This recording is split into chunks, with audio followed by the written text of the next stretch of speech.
Bonsoir à tous, il est 22 h, merci à vous de nous rejoindre pour cette nouvelle édition. Voici les titres.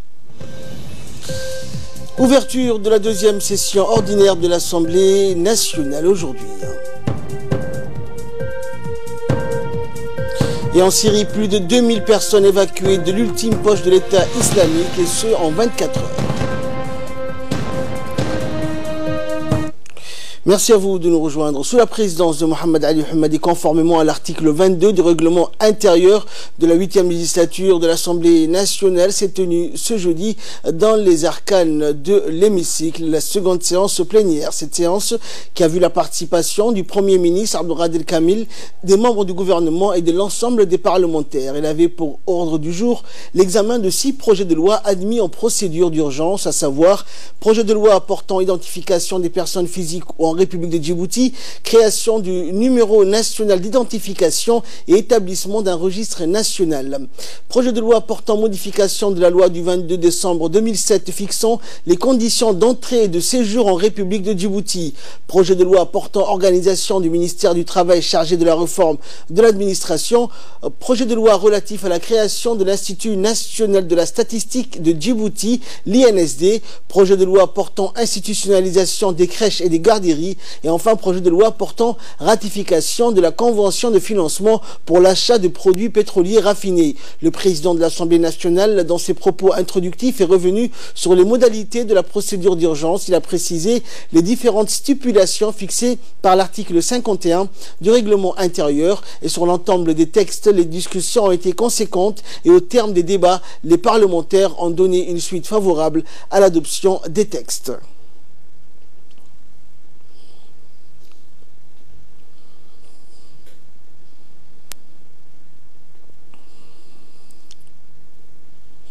Et avant l'adoption des projets de loi à l'ordre du jour de la séance ordinaire de ce matin, des débats intenses mais constructifs ont eu lieu entre les parlementaires et les membres du gouvernement. Des précisions ont été donc demandées sur l'introduction du système d'identification des personnes à Djibouti et les conditions de séjour dans notre pays, du fait que les données statistiques ne sont pas déroulées donc dans des bonnes conditions optimales. Certains députés des régions ont demandé à revenir sur le recensement national de la population effectué par la DIZED. Les membres du gouvernement ont justifié les contenus des projets de loi de leurs départements respectifs. Le système d'identification des personnes, le numéro national et le registre national s'inscrivent dans une démarche de la mondialisation et concernant aussi bien les nationaux que les étrangers dans notre pays. Pour plus de précisions, je vous propose de suivre la séance questions-réponses de cette session plénière. Ma question est la suivante. Monsieur, comment expliquer, monsieur le ministre, la raison de refus, puisqu'ils ont en possession des certificats de nationalité signés et établis par un juge du tribunal de grande instance. C'est un document important. Et jusqu'à aujourd'hui, ils n'ont pas le droit de recevoir la carte d'identité. Je voudrais insister sur la nécessité de renforcer la sécurité en mettant en place une loi portant sur la protection des données. Sur le recensement national de la population effectué en 2009 par la DIZED dans des conditions loin d'être optimales, surtout dans la région d'Obok. Monsieur le Premier ministre, nous demandons qu'un recensement national se réalise dans le meilleur délai pour que toutes les zones de la région d'Obok soient prises en considération. Ainsi, la vérité sera rétablie sur les vrais chiffres de notre population qui doit, comme toutes les autres composantes, profiter du développement national. Mais pour faire des statistiques, il faut avoir des données fiables. Nous avons beaucoup de problèmes d'archives. On a beaucoup de problèmes, alors que c'est le nerf de la guerre. On ne peut pas faire des prévisions. On ne peut pas faire montrer des statistiques qui sont fiables sans des données, sans des archives. Donc je demanderai, et j'ai fait une doléance, qu'à chaque fois qu'il y a des outils, des statistiques qu'on nous présente, qu'il faudrait essayer de revoir le contenu et de les adapter pour que ça puisse répondre à l'image de notre pays. La loi que vous avez aujourd'hui adoptée, monsieur le député, le système que nous allons mettre en place d'identification, c'est là la solution. Les vrais chiffres, c'est à partir de là que vous allez avoir tous les chiffres qui étaient actuellement, c'est aberrant tout de même. Vous allez demander le nombre, enfin la démographie de la République de Djibouti, chacun va vous donner un chiffre. Le chiffre fiable va apparaître à partir de ce système-là, de l'identifiant unique. Il faut un peu patienter et vous aurez, Inch'Allah, les chiffres exacts de la population de Bok. On verra combien ils sont. Le rôle principal du ministère du Travail, c'est la protection des fonctionnaires de l'État, mais également des travailleurs. Dès que les fonctionnaires, que les agents de l'État bénéficient de tous leurs droits, mais qu'également ils exécutent les obligations qui leur sont demandées. Voilà d'une manière générale le rôle du ministère du Travail. Il y a également la réforme. Un des rôles du ministère du Travail, c'est de réformer les textes, d'adapter l'administration pour qu'il puisse moderniser l'administration, pour qu'il puisse répondre aux besoins, les attentes de la population. Voilà également un autre rôle du ministère du Travail. Encore, un rôle du ministère du Travail, c'est de moderniser les textes en vigueur et apporter les modernisations possibles des textes de loi. Voilà également un rôle du ministère du Travail.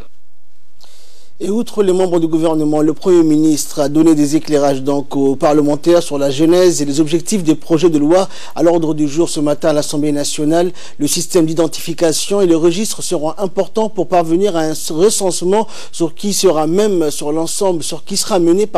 sur l'ensemble du territoire. Il a précisé que la mutation de la Direction nationale de la statistique en un institut autonome va renforcer la crédibilité auprès de bailleurs de fonds avec la population statistique de qualité. On l'écoute.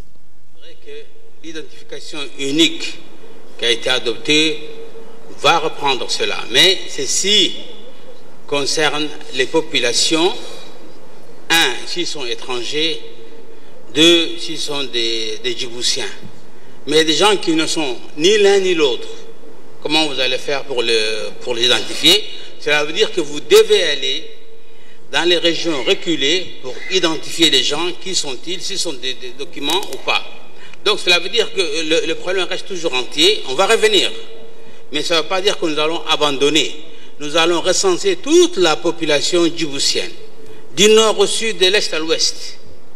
Et comme ça, au moins, on pourra les mettre dans un archivage, et en ce moment-là, on va leur donner le numéro d'identification nationale. La disette a été donc reprise par le commissaire au plan, et c'est la première fois que la disette a fait elle-même toutes les données des activités économiques du pays, notamment le PIB. Ça a été calculé par le commissaire au plan. Elle a été calculée, le PIB est quelque chose qui est calculé et non plus estimé, comme j'avais dit à l'époque.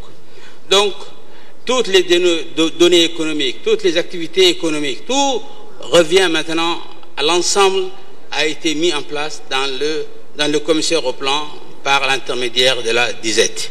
Cette année, les documents sont déjà arrivés dans tous les départements ministériels, et je pense que la présidence de l'Assemblée nationale, vous avez aussi reçu ce document-là.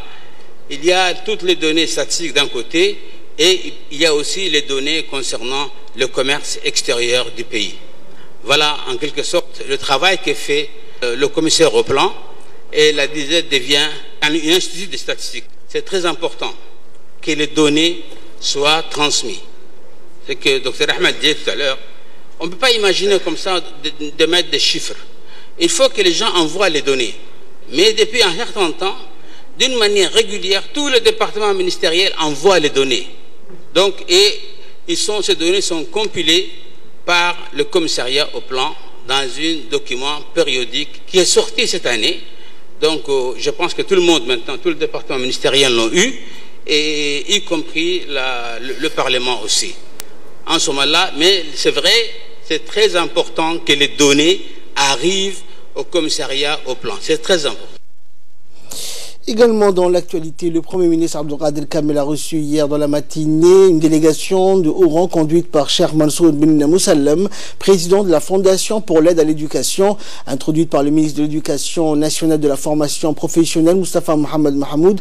La rencontre a vu la participation du conseil technique du Premier ministre et de hauts cadres du MENFOP. Le président de l'Education Relief Foundation a exposé brièvement au Premier ministre le concept d'éducation équilibrée et inclusive pour tous que sa fondation promeut à travers le monde et dont Djibouti est à l'avant-garde. Le Premier ministre a évoqué l'intégration de l'éducation des enfants réfugiés dans le système national djiboutien, l'éducation inclusive étant au cœur de la politique éducative du président de la République afin d'assurer aux groupes vulnérables et défavorisés tels que les enfants des réfugiés la même chance d'apprentissage. Et le président de la fondation de l'ERF, l'ONG Fondation pour l'aide à l'éducation, Cheikh Mansour bin Moussalem, a entamé aujourd'hui une tournée dans différents départements ministériels. Le ministre de l'économie et des finances, Ilyas Moussa Dawale, a en premier lieu reçu donc la visite d'une délégation de haut rang conduite par son président, Cheikh Mansour bin Moussalem. Le ministre était entouré des hauts cadres de son département. À noter que cette rencontre s'inscrit dans le cadre d'une visite officielle de la délégation de l'ERF et de son président dans notre pays durant la semaine du 13 au 16 janvier 2019.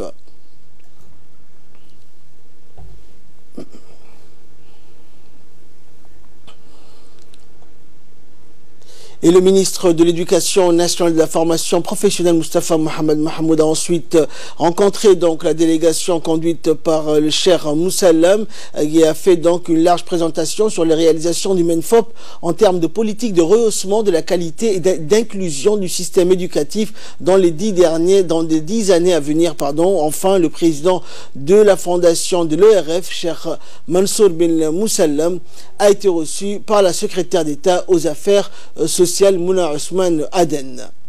Durant sa tournée de ce matin, le président de la fondation de l'ERF, Cheikh Mansour bin Moussalem, a remercié les ministres pour leur accueil avant de leur rendre hommage pour son action en faveur d'une école de qualité et inclusive. Cheikh Mansour bin Moussalem a également fait un débriefing sur la journée d'hier qui a été riche en activités importantes dans les domaines socio-éducatifs, notamment dans la région d'Obok.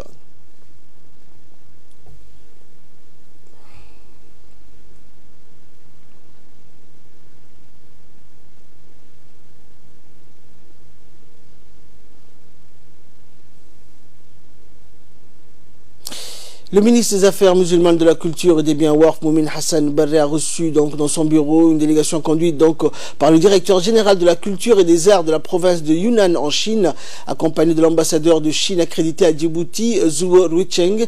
Ces délégations séjournent dans notre pays à l'occasion des festivités marquant le 40e anniversaire de l'établissement des relations diplomatiques entre la République populaire de Chine et la République de Djibouti. Le ministre a souhaité la bienvenue à la délégation chinoise en soulignant que cette manifestation rentre dans le cadre du renforcement de l'amitié sino-djiboutienne. Elle contribuera aussi à consolider davantage les liens de coopération entre Djibouti et Pékin dans les divers domaines de développement. Le ministre a mis l'accent sur le rôle de la culture et l'échange artistique dans la promotion de la diplomatie populaire qui permettra de rapprocher les peuples et les cultures. Le directeur général de la Culture et des Arts de la province de Yunnan a remercié le ministre pour l'accueil chaleureux qui lui a été réservé lors de cette visite de courtoisie qui ouvrira des perspectives à la coopération bilatérale dans les secteurs des arts et de la culture. De son côté, l'ambassadeur de Chine a indiqué qu'il œuvrera à organiser des visites de part et d'autre pour renforcer la coopération multiforme avec notre pays. Et au cours de la rencontre, des thèmes d'intérêt culturel entre les deux pays ont été donc l'objet de discussions, et notamment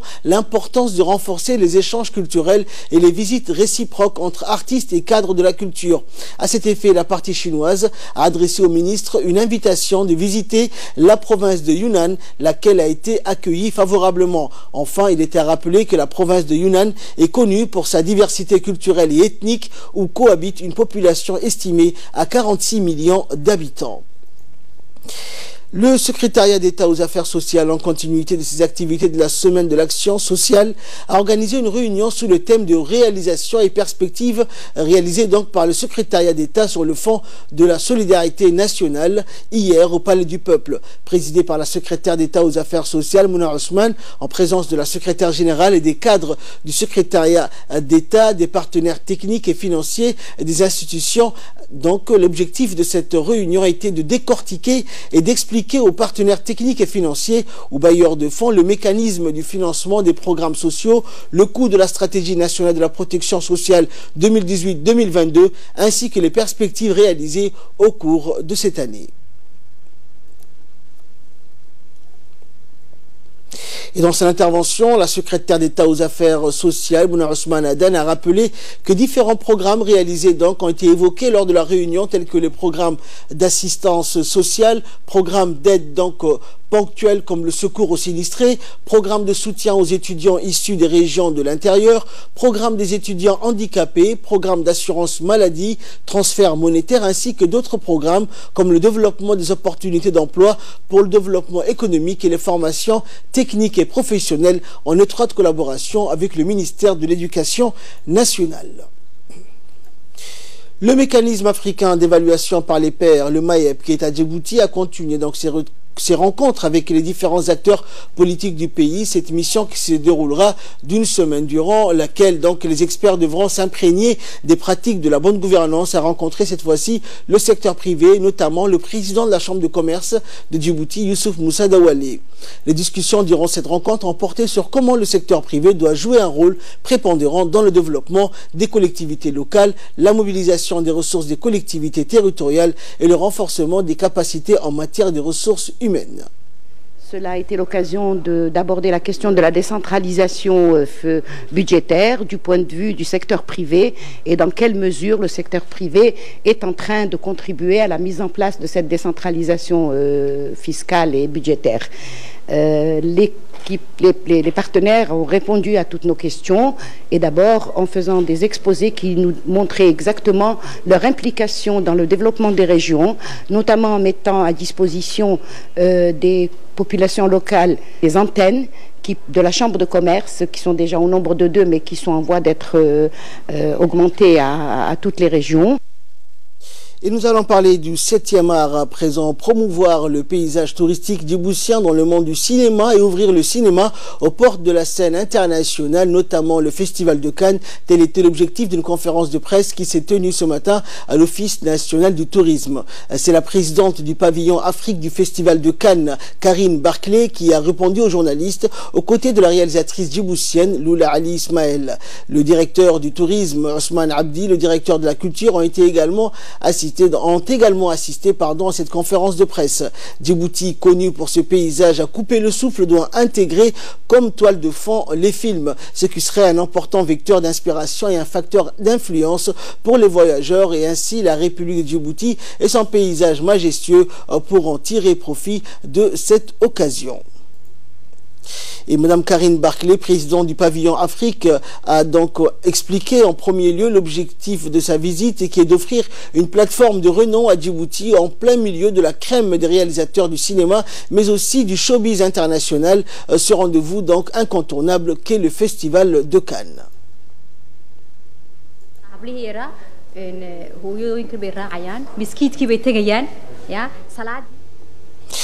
Et de là, nous passons à l'actualité internationale au Mali, notamment l'ONU impatiente face au retard pris dans l'accord de paix. Les membres du Conseil de sécurité de l'ONU sont de plus en plus impatients à l'égard des parties maliennes face au retard pris dans l'application de l'accord de paix de 2015, souligne donc hier une déclaration unanime adoptée à l'issue d'une réunion sur le Mali. S'ils saluent la mobilisation du Premier ministre en faveur de l'application de cet accord, ils appellent toutes les parties maliennes à unir leurs efforts après la réélection l'élection du président Ibrahim Boubacar Keïta et à travailler ensemble à la promotion d'une paix durable et des droits de l'homme, précise le texte. Les membres du Conseil exhortent donc le gouvernement malien et le groupe armé de la plateforme et coordination à prendre donc des mesures immédiates et concrètes pour mettre en œuvre de manière effective les dispositions clés restantes de l'accord non appliqué, affirme la déclaration. Le désarmement et la décentralisation figurent parmi les dispositions non encore pleinement appliquées. Les États-Unis ont menacé de leur côté de revoir à la baisse le format de la MINUSMA qui est de 13 000 casques bleus si les progrès n'étaient pas plus substantiels. Et malgré la MINUSMA, une forte présence militaire française et la création de la force militaire régionale de G5 Sahel, les violences djihadistes persistent au Mali et se sont même propagées vers le centre et le sud du pays, ainsi qu'au Burkina Faso et au Niger voisin, se mêlant souvent à des conflits intercommunautaires. En Syrie, plus de 2000 personnes évacuées de l'ultime poche de l'État islamique en 24 heures. Cette nouvelle vague d'évacuation porte donc à près de 2200 le nombre de personnes évacuées en 24 heures, parmi lesquelles figurent 180 djihadistes dominés par des combattants kurdes et soutenus par la coalition internationale anti-État islamique. Les FDS mènent depuis septembre une offensive d'envergure visant à déloger les djihadistes de leurs dernières enclaves dans l'Est syrien, évacuant les civils et les combattants qui se rendent en vue d'un assaut final. Également dans l'actualité internationale, forte explosion de gaz et incendie dans une université de Lyon. Une explosion spectaculaire, puis deux autres détonations moins fortes ont secoué le campus de la Doua où est installée l'université des sciences Lyon 1 un peu après donc 9 heures ce jeudi. Elles ont entraîné un incendie dans l'un des bâtiments universitaires qui sont situés donc sur la commune de Villeurbanne dans l'agglomération lyonnaise selon la préfecture du Rhône qui privilégie une origine accidentelle. La déflagration donc aurait pour origine des bouteilles de gaz. Au moins 3 se trouvaient sur le toit terrassé où s'est déclaré l'incendie au-dessus d'un laboratoire de chimie et de biochimie. Des travaux donc d'étanchéité sont actuellement en cours dans ce bâtiment. En Grande-Bretagne, la Chambre des communes refuse de censurer le gouvernement britannique. Elle restera bien à son poste. Theresa May a survécu à la motion de censure déposée la veille par l'opposition. À quelques voix près, 325 députés ont voté contre, 306 ont voté pour. Mais les discussions ne sont pas terminées à Westminster. Theresa May a promis de rencontrer l'opposition dès la fin de la séance. Désormais, la première ministre britannique a jusque lundi pour négocier un nouveau plan qu'elle devra soumettre à l'approbation des députés. Et enfin, éruption volcanique au Japon. La petite île de Kushi-Norabu, à l'extrême sud du Japon, est en alerte. Un volcan est entré en éruption, crachant un immense nuage de cendres avec des retombées dans un rayon d'1,5 km. L'île est habitée par une centaine de personnes, mais pour l'heure, les retombées n'ont pas atteint les zones résidentielles et le niveau de risque est à 3 sur une échelle de 5. Les autorités n'envisagent donc pas d'évacuation. Le Japon compte 110 volcans actifs, dont 47 sont constamment surveillés. C'est la fin de cette édition. Merci à vous de nous avoir suivis. Excellent suite de programme sur Télé Djibouti.